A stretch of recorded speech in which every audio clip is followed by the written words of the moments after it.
Hello friends, how are you all. I think आपको मेरे previous video अच्छे लगे होंगे। बहुत से स्टूडेंट की डिमांड थी मैम क्राइसिस और क्राइसिस इंटरवेंशन वाला टॉपिक स्टार्ट करिए। तो क्राइसिस इंटरवेंशन स्टार्ट करने से पहले हम बेसिक आइडिया लेंगे क्राइसिस क्या होता है। ठीक है, तो फर्स्ट हम देखते हैं क्राइसिस क्या है, देन उसके बाद हम डिस्कस करेंगे क्राइसिस इंटरवेंशन। तो फर्स्ट है क्राइसिस डेफिनेशन। इसमें हम देखेंगे crisis is a life event. Definition को हमने ब्रेक कर दिया है 3-4 लाइंस में। क्राइसिस एक लाइफ का इवेंट है। ठीक है, क्राइसिस का मतलब क्या होता है, समस्या या कोई प्रॉब्लम हो, या जिसे हम हिंदी में बोल सकते हैं संकट। ठीक है, तो वो क्या लाइफ का इवेंट है। हर एक एवरी पर्सन की लाइफ में क्राइसिस आता है। हम सब लाइफ में क्राइसिस को फेस करते हुए आए हुए हैं। तो crisis is a life event. Okay, then an individual perceive as stressful to the extend that, यानी इंडिविजुअल क्या देखता है कि एक स्ट्रेसफुल सिचुएशन है जो कि जिसमें normal coping mechanism are insufficient, यानी जो हमारा नॉर्मल कोपिंग मैकेनिज्म जो होता है किसी भी प्रॉब्लम को फेस करने के लिए, वो यहाँ पर इनसफिशिएंट हो जाता है। मतलब उस लेवल पे नहीं हम किसी प्रॉब्लम को फेस करते और हम परेशान हो जाते हैं। ठीक है, तो एक बार डेफिनेशन समझना। Crisis is a life event then an individual perceive as a stressful to the extent that normal coping mechanism are insufficient. Okay, इसमें क्या होता है कि जो नॉर्मल कोपिंग मैकेनिज्म है वो क्या हो जाता है, इनसफिशिएंट हो जाता है स्ट्रेसफुल सिचुएशन में। ठीक है, इसमें हम नेक्स्ट देखेंगे कैरेक्टरिस्टिक्स ऑफ क्राइसिस। अब वन बाय वन हम देखते हैं क्या क्या कैरेक्टरिस्टिक्स हैं क्राइसिस की सिचुएशन में। जस्ट आप सोचिए कि क्या हो सकते हैं कि क्राइसिस के टाइम पे क्या क्या हम महसूस करते हैं। तो क्या हो सकता है, जैसे फर्स्ट कैरेक्टरिस्टिक है हैवी बर्डन और एंजाइटी। ठीक है, देन नेक्स्ट है डिप्रेशन, परेशान से होते हैं, डिप्रेस्ड होते हैं, एंगर होता है, गुस्सा होता है, गिल्ट होता है, टेंशन होती है, हेल्पलेसनेस, होपलेसनेस एंड यूजलेसनेस। ठीक है, एकदम असहाय महसूस करते हैं, कोई मदद नहीं है, एकदम हेल्पलेस महसूस करते हैं, होपलेस, कोई जीवन में कोई आशा नहीं, कुछ करने का कुछ नहीं है, अनयूजलेसनेस, मतलब मैं क्यों हूँ लाइफ में, मेरी कोई उपयोगिता नहीं है, आई एम यूजलेस पर्सन। ठीक है, देन पैनिक, वो बहुत ज़्यादा पैनिक परेशान हो जाता है, low self esteem, then aloofness, aloofness का मतलब होता है अकेलापन। ठीक है, देन है अनकंट्रोल क्राइंग। ठीक है, कोई तो पर्सन क्राइंग, अपने क्राई को, अपने रोने को कंट्रोल करता है, but some person are not able to control their crying. ठीक है, तो हम बोल सकते हैं अनकंट्रोल क्राइंग, इरिटेबल, चिड़चिड़ापन, इरिटेट होना, गुस्सा करना, डिसऑर्गेनाइज्ड बिहेवियर, वही जो नॉर्मल बिहेवियर था उससे हमारा मतलब जो पर्सन है जो क्राइसिस सिचुएशन में, वो क्या होगा, डिसऑर्गेनाइज्ड बिहेवियर होगा।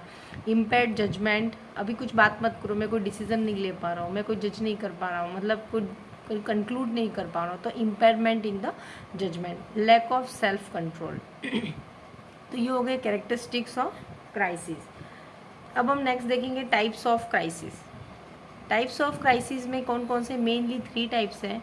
मैचुरेशनल crisis, situational, SITUATIONAL, situational crisis, then third है सोशल क्राइसिस या इवेंट ऑफ डिजास्टर। ठीक है, मेनली 3 टाइप्स हैं, maturational crisis, situational crisis and social crisis. Okay, तो फर्स्ट हम देखते हैं मैचुरेशनल क्राइसिस। मैचुरेशनल क्राइसिस देखो, I am not explaining too much, just basic idea आपको होना चाहिए कि एक्चुअल में क्या होता है। ठीक है, बेसिक कंसेप्ट क्लियर होना चाहिए आपका कि टॉपिक में क्या है। सो एक एक पॉइंट हम इसमें देखेंगे कि क्या है। मैचुरेशनल क्राइसिस में है start from developmental stage to the another stage. As a word denote, maturational मतलब मैचुरेशन, ग्रोइंग पीरियड, मैच्योर हो रहा है। ठीक है, तो इसमें क्या हो रहा है, ये कब से स्टार्ट होता है, डेवलपमेंटल स्टेज से। जैसे जैसे डेवलपमेंट हो रहा है उस स्टेज से लगाकर जो अनदर स्टेज होती है, ठीक है, उसके बीच में जो क्राइसिस जो फेस करता है उसे हम बोलते हैं मैचुरेशनल क्राइसिस। ठीक है, जैसे हम समझेंगे मोस्ट एग्जाम्पल है अडोलेसेंट। ठीक है, अडोलेसेंस जो होते हैं, अब वो क्या हो रहा है कि उनका चेंज हो रहा है, लाइक प्यूबर्टी चेंजेस हो रहा है, तो उनके थॉट चेंज हो रहा है, पीयर प्रेशर है, तो उसमें अडॉप्ट नहीं कर पा रहे। इधर से पेरेंट्स बोल रहे हैं कि तुम गलत कर रहे हो, फ्रेंड्स की बात मत सुनो, और इधर से बोल रहे हैं नहीं मेरा फ्रेंड्स जो बोल रहा है सही बोल रहा है, तो उसमें समझ नहीं पाता है कि वो एक्चुअल में क्या चल रहा है ना। तो ये हो गया हमारा ये तो एक जस्ट छोटा सा एग्जांपल था। इसमें मैचुरेशनल क्राइसिस कौन कौन फेस करता है, जैसे एडोलेसेंस करता है, मैरिज लाइफ, जैसे न्यूली मैरिड है, दो अलग अलग पर्सन है, अब उन्हें अपनी मैरिटल लाइफ में सेट होना, जैसे एक वुमन है उसको एक नई फैमिली में जाना है, तो वहाँ पर उस नए एनवायरनमेंट में अपने आप को सेट करना। देन है मिड लाइफ, लाइफ के बीच में जैसे एक अडल्ट लाइफ हो गई, उसमें कुछ फिजिकल प्रॉब्लम्स हो जाती है, ठीक है, कुछ प्रॉब्लम्स हो गई या फिर कुछ स्ट्रेस आ गया, कोई सिचुएशन खड़ी हो गई, तो उस टाइम पे जो क्राइसिस होता है उसे। देन नेक्स्ट है रिटायरमेंट, जैसे इतने टाइम तो पर्सन क्या था, वर्किंग था, तो कोई प्रॉब्लम नहीं था, अब एक नया एनवायरनमेंट है, जॉब छोड़ के, फ्रेंड्स वगैरह सब छोड़ के, अब एक नए एनवायरनमेंट, मतलब न्यू एनवायरनमेंट तो नहीं कह सकते, पर एक नए रूटीन में सेट होना, घर पे रहना, वही इरिटेशन, चिड़चिड़ापन, है ना, शायद वो अच्छा ना लगे, तो ये सारा एक रिटायरमेंट का जो जो फेज़ होता है, ये भी क्या होता है कि एक क्राइसिस क्रिएट करता है, ठीक है, तो इसे हम क्या बोलते हैं, मैचुरेशनल क्राइसिस कहते हैं। देन सेकेंड है सिचुएशनल क्राइसिस। अब सिचुएशनल क्राइसिस में हम देखेंगे जैसे लॉस ऑफ जॉब। अब सिचुएशन मतलब क्या हो गई, कोई सिचुएशन क्रिएट होगी, कोई स्थिति या परिस्थिति क्रिएट होगी, है ना, वो परिस्थिति जैसे लॉस ऑफ जॉब, अचानक आप अच्छा खासा जॉब कर रहे थे और आपके बॉस ने बोला आप कल से मत आना, आपकी छुट्टी हो गई, तो एक अचानक जॉब का खो जाना, वो सिचुएशन आपके लिए कितनी धक्का दे सकती है ना, कितना एक क्राइसिस की सिचुएशन, अब कैसे करूँगा, फैमिली कैसे चलाऊँगा, मेरे एक्सपेंसेस कैसे पूरे होंगे, है ना। जैसे डाइवोर्स में क्या होता है, तो डाइवोर्स में क्या होता है कि ये भी एक पार्टनर के साथ अलग होना एक मेंटल स्ट्रेस है, ठीक है, सिचुएशन क्राइसिस है। देन मेंटल इलनेस, अचानक ठीक था पर फिजिकली उसको मेंटली डिस्टर्ब, मतलब मेंटली डिस्टर्ब हो गया, है ना, कोई सिचुएशन क्रिएट हो गई, कोई स्ट्रेस आया, तो उसमें क्या हो गया, मेंटली इल महसूस हो रहा है, थोड़ा कभी डिप्रेस्ड हो गया, है ना, अचानक एक फेज आता है जिसमें वो डिप्रेस्ड महसूस करता है, तो मेंटली इल हो गया, वो एक शॉर्ट पीरियड की एक सिचुएशन है वो। देन है डेथ ऑफ लव्ड वन, अचानक अपने फैमिली में जो बहुत प्रिय, लाइक फादर हो गया, मदर हो गया, एक्सपायर, जो भी आपका प्रिय हो, अगर अचानक उसका अपनी लाइफ से चले जाना, तो सिचुएशन आप हैंडल नहीं कर पाते, है ना, तो वो भी एक प्रकार का सिचुएशनल क्राइसिस के अंदर आता है। देन थर्ड है सोशल क्राइसिस। सोशल क्राइसिस में क्या होगा, जैसे नेम डिनोट, सोशल का मतलब हो गया, जैसे मान लो ये बहुत रेयर है, ठीक है, रेयर है, जिसमें क्या होगा, नेचुरल डिजास्टर हो गया, जैसे फ्लड हो गया, फायर हो गया, अचानक घर में आग लग जाना, कोई हादसा हो जाना, बाढ़ आ जाना, अर्थक्वेक्स। Then interpersonal disaster. अब इंटरपर्सनल डिजास्टर क्या हो सकता है, जैसे एजॉल्ट हो गया, रेप हो गया, ठीक है, तो ये भी एक प्रकार से क्या है कि जैसे अपने समाज को कैसे फेस करेंगे, लोग क्या कहेंगे, है ना, समाज क्या बात कर रहा है, तो ये क्या हो गया, एक प्रकार से सोशल क्राइसिस हो गया, इंटरपर्सनल डिजास्टर में एजॉल्ट एंड रेप। देन अब हम नेक्स्ट टॉपिक देखेंगे क्राइसिस में, फेजेस ऑफ क्राइसिस, ठीक है, क्राइसिस के कौन कौन से फेज हैं। क्राइसिस में हम मेनली देखेंगे, फर्स्ट है हमारा इनिशियल थ्रेड या ट्रिगरिंग इवेंट, ठीक है, ट्रिगर करना या जस्ट एक इनिशिएशन है या ट्रिगर करना है ना, जैसे बोलते हैं ना ट्रिगर ना करो, इनिशियल स्टार्टिंग ना करो, तो ये हो गया इनिशियल थ्रेड या हो गया ट्रिगरिंग इवेंट। जैसे इसमें हम छोटा सा समझेंगे efforts to decrease level of anxiety, हम पूरी ट्राई करेंगे कि हम उस लेवल जो एंजाइटी आ रही है उससे ज़्यादा लोड नहीं लेना है, हमें कोशिश करनी है कि हमें एंशियस नहीं होना है, एंजाइटी क्रिएट नहीं करनी, उसके लिए हम एफर्ट्स लगाएंगे इनिशियल लेवल पे। ओके, ये हो गया इनिशियल थ्रेड या ट्रिगरिंग इवेंट।